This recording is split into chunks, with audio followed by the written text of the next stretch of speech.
प्रिय बंधु, आज हम यूनिवर्स से अपने मन की मुराद कैसे पूरी करें इसके बारे में चर्चा करेंगे। लॉ ऑफ अट्रैक्शन अर्थात आकर्षण के नियम को जानने के लिए सबसे उचित होगा आपको यूनिवर्स पर विश्वास करना होगा।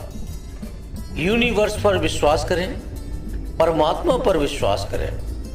चाहे आप आस्तिक हों या नास्तिक अथवा किसी भी धर्म से हों, इसका यहाँ कोई फर्क नहीं पड़ता। आपको यह तो मानना ही पड़ेगा कि ब्रह्मांड की समस्त चीज़ों को कोई ना कोई अदृश्य शक्ति आपस में बांधे हुए है। यही अदृश्य शक्ति हमें आकर्षण के नियम को देती है। इसी शक्ति को हम आकर्षण कहते हैं। प्रिय बंधु, हमारे ऋषि मुनियों ने इस ब्रह्मांड से जुड़ने के लिए एकांत को चुना और इसके लिए वो हिमालय की पहाड़ियों पर गए और अपने मस्तिष्क के विचारों को यूनिवर्स तक भेजने के लिए एक उचित समय चुना। उस समय को हम कहते हैं ब्रह्म मुहूर्त। ब्रह्म मुहूर्त का समय सुबह 4 से 5:30 बजे तक का अर्थात 5:30 तक का माना गया है। उन्होंने नवग्रह से लेकर के सूर्य ग्रहण, चंद्र ग्रहण और सभी दैनिक क्रियाकलापों के बारे में, सूर्य के प्रभाव को, चंद्र के प्रभाव को, नवग्रह के प्रभाव को, इन सभी के बारे में उचित बतलाया, जबकि उस समय आधुनिक खोजें नहीं हुई थी। प्रिय बंधुओं, शायद मेरा तात्पर्य आप समझ गए होंगे कि अपने ध्यान को केंद्रित करने का अर्थात ध्यान लगाने का सबसे उचित समय ब्रह्म मुहूर्त माना गया है। मैं ये बिल्कुल नहीं कह रहा हूँ कि आप हिमालय की पहाड़ियों पर जाएं और अपने ध्यान को लगाएं। आप जहाँ हैं, ईश्वर ने जो आपको स्थान दिया है वो उचित ही है, क्योंकि हर व्यक्ति को हर कार्य के लिए ईश्वर ने चुना है।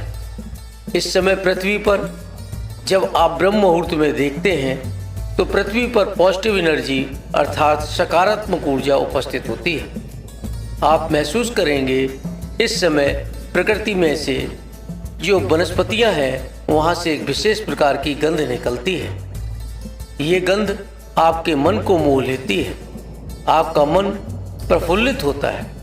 आप इस समय को चुनें और अपने मस्तिष्क के द्वारा जो चाहिए उसको एक बार लिखें और अपने संकेतों को ब्रह्मांड तक भेजें। ऐसा लगातार करें।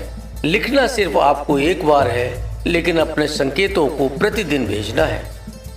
अब आप महसूस करेंगे कि आप जिस कार्य को करने में कठिनता महसूस कर रहे थे वह अब आसानी से होने लगा है। अब आप यूनिवर्स के संपर्क में हो और आपके मन की मुराद जल्द पूरी होगी, ऐसा मन में विश्वास रखें। ईश्वर को अच्छे कार्य के लिए धन्यवाद कहना कभी ना भूलें। एक बार मेरे साथ कहें, हे यूनिवर्स, मुझे आप पर विश्वास है। मेरे कार्य आसानी से होंगे। मेरे मन की मुराद अवश्य ही पूरी होगी। प्रिय बंधु, अंत में मेरे साथ प्रेम से बोलो, जय श्री राधे, जय श्री राधे, जय श्री श्याम।